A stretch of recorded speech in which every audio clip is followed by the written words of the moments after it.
அருமை சகோதரர்களே, கொஞ்சம் விளக்கமாக இங்கே சொல்லுவது நம் மீது கடமையாக இருக்கிறது.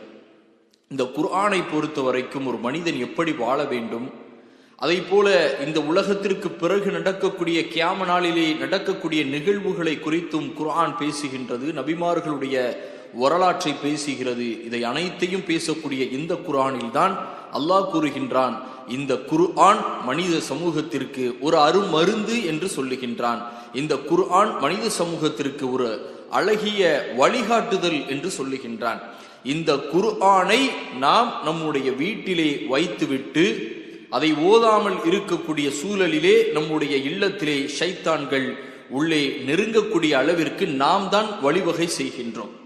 அந்த 2 வசனங்கள் என்ன என்று பார்ப்பதற்கு முன்பாக இந்த குர்ஆனிலே சொல்லப்பட்ட சில அத்தியாயத்தினுடைய சிறப்புகளையும் நாம் பார்க்க வேண்டும். சூரா அல் ஃபாத்திஹா அத்தியாயம் 1. இந்த வசனம், இந்த அத்தியாயம் நிறைய சிறப்புகளை கொண்ட இருக்கக்கூடிய ஒன்றாகும். நமக்கு ஏற்பட்டிருக்கக்கூடிய உடல் வலியாக இருந்தாலும், அதை போல நோய்களாக இருந்தாலும், இந்த அத்தியாயத்தை 11 முறை நாம் ஓதி நாம் நம்முடைய உடலிலே தேய்த்து கொள்ளலாம். அல்லாஹ்வுடைய தூதர் ஸல்லல்லாஹு அலைஹி வஸல்லம் அவர்கள் இதற்கு அனுமதி அளிக்கின்றார்கள். அடுத்ததாக நம்முடைய உடலுக்கு இன்னும் சிஃபா கொடுக்கக்கூடிய 3 அத்தியாயங்கள் அல்லாஹ்வுடைய தூதர் ஸல்லல்லாஹு அலைஹி வஸல்லம் அவர்கள் ஒவ்வொரு இரவிலும் தூங்குவதற்கு முன்பாக இந்த அத்தியாயங்களை ஓதிக்கொள்ளுவார்கள். குர்ஆனிலே 113வது அத்தியாயம், 114வது அத்தியாயம், 112வது அத்தியாயம், குல் ஹுவல்லாஹு அஹத், குல் அவுது பிரப்பின் நாஸ், குல் அவுது பிரப்பின் ஃபலக். இந்த 3 அத்தியாயங்களை இறைத்தூதர் ஸல்லல்லாஹு அலைஹி வஸல்லம் அவர்கள் தாம் தூங்குவதற்கு முன்பாக ஓதி தன்னுடைய உடலிலே தேய்த்து கொண்டு தூங்குவார்கள்.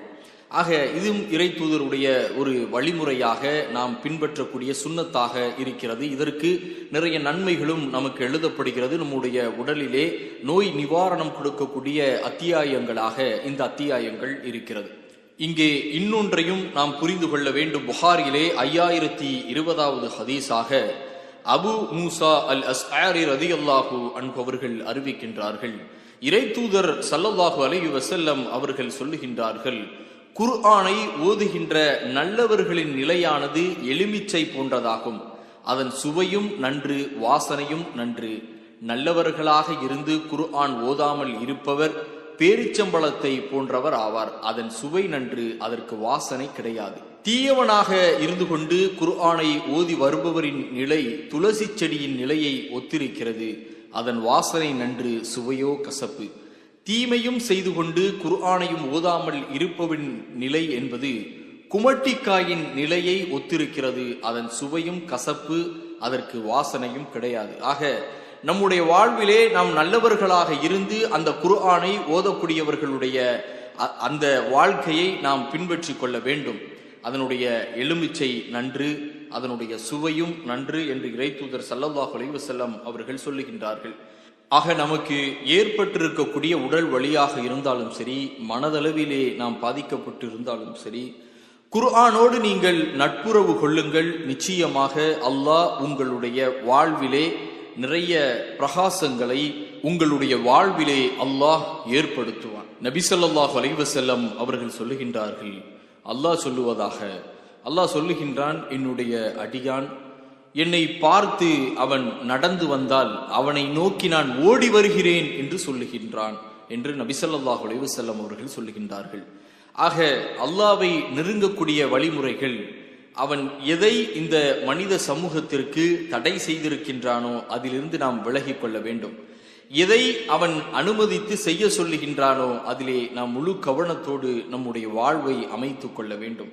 இப்படி அல்லாஹ்வை நெருங்கக்கூடிய மக்களுக்கு அல்லாஹ் நிச்சயமாக அவன் புறத்திலிருந்து அருளையும் பரக்கத்தையும் கொடுப்பான் என்பதிலே எந்த எள்ளளவும் நாம் சந்தேகத்திற்கு உட்படுத்த முடியாது. நிச்சயமாக நம்முடைய வாழ்க்கையிலே அவன் அருளை கொடுப்பான், பரக்கத்தை கொடுப்பான், பிரச்சனைகளை நம்மிடம் இருந்து தீர்த்து வைப்பான். ஆக அப்படிப்பட்ட வாழ்க்கையில் நம்முடைய வாழ்வை அமைத்து கொண்டு இப்போது நம்முடைய வீட்டிலே குடிபெயர்ந்து இருக்கக்கூடிய இந்த ஷைத்தானை விரட்டுவதற்கான அந்த 2 வசனங்கள் இறைத்தூதர் ஸல்லல்லாஹு அலைஹி வஸல்லம் அவர்கள் சொல்லுகின்றார்களே, அந்த 2 வசனங்கள் என்ன என்பதை, அந்த 2 வசனம் எந்த அத்தியாயத்திலே பதிவு செய்யப்பட்டிருக்கிறது என்பதையும் இப்போது நாம் பார்ப்போம். திருமதியிலே 2807வது ஹதீஸாக நூமான் பின் பசீர் ரலியல்லாஹு அன்ஹு அவர்கள் அறிவிக்கின்றார்கள். அல்லாஹ்வுடைய தூதர் ஸல்லல்லாஹு அலைஹி வஸல்லம் அவர்கள் கூறினார்கள், அல்லாஹ் வானங்கள் மற்றும் பூமியை படைப்பதற்கு 2000 ஆண்டுகளுக்கு முன்பாக ஒரு ஏட்டை எழுதுகின்றான். அந்த ஏட்டில் இருந்து 2 வசனங்களை அருளினான். அந்த 2ஐ கொண்டு சூரத்துல் பக்கராவை முடித்தான். 3 இரவுகள் ஒரு வீட்டிலே அந்த 2 வசனங்களும் ஓதப்படவில்லையானால் ஷைத்தான் அவ்வீட்டை நெருங்கியே தீருவான் என்று இறை தூதர் ஸல்லல்லாஹு அலைஹி வஸல்லம் அவர்கள் சொல்லுகின்றார்கள்.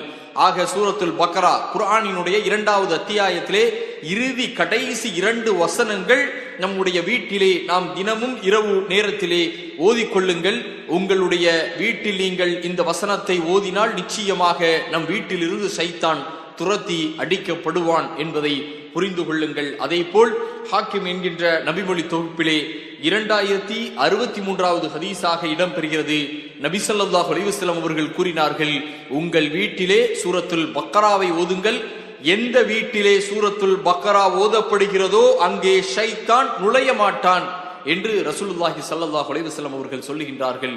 குர்ஆனை நாம் இப்போதே புரட்டுவோம், சூரத்துல் பக்கராவை ஓதுவோம். அதே போல சூரத்துல் அல் ஃபாத்திஹா அத்தியாயத்தை ஓதிக்கொள்ளுவோம். இப்படி சிறப்புகள் நிறைந்த சூறாக்களை நாம் தினமும் ஓதிக்கொள்ளுவோம். அதே போல் அதிலே இருக்கக்கூடிய வரலாற்று வசனங்களையும் நாம் தமிழிலே படிப்போம். நபிமார்களுடைய வரலாறை அல்லாஹ் பதிவு செய்கிறான் குர்ஆனிலே, அதை நாம் படிப்போம்.